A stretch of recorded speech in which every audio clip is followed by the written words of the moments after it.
Severance Season 2 is near perfect, but it's still not as good as the first season, and before you send your any attack us in the comments, hear us out.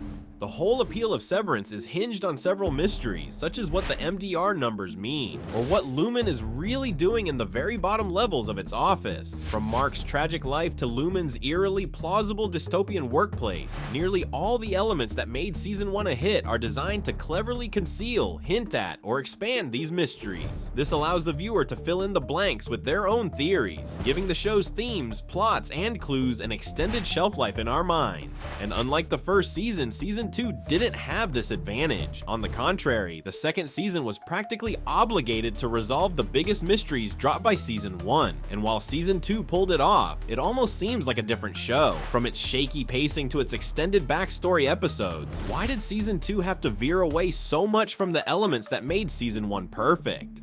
Perhaps the biggest complaint viewers have about Season 2 is how it eschews the claustrophobic vibe of the severed floor. And while this is true, it was also necessary to keep the story afloat. For starters, Season 2 had to deal with the fallout of Season 1 and give a viable explanation for how Lumen would respond to MDR's rebellion. Moreover, Lumen's minimalist offices and narrow hallways had to give way to a grander plot that needed to be unraveled. So the backstories of Mark, Gemma, and Koble needed to be fleshed out in order to pave the way for the grand Season 2 finale. And after Season 1 hinted at the massive possibilities of the Severance procedure, the second season had to actually buckle down and flesh out those ideas on screen. Because it had to cover all these bases, Season 2 couldn't carry over the perfect pacing of the first episodes, which comparatively had a much simpler and more linear plot to unfold. That said, none of this truly excuses the second season from not being as impactful as the first. In fact, the second seasons of shows like Lost and Squid Game arguably outdid their first installments, even though they're also hinged on big mysteries. So is it still possible for Dan Erickson and Ben Stiller to fix the problems with Severance in the next installment?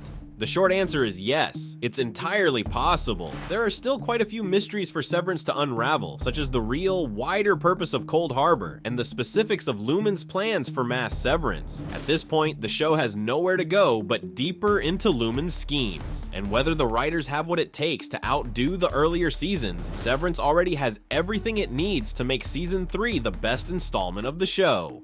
But what do you think? Was Severance Season 2 actually better than the first season? Tell us your thoughts in the comments and keep watching ScreenRant.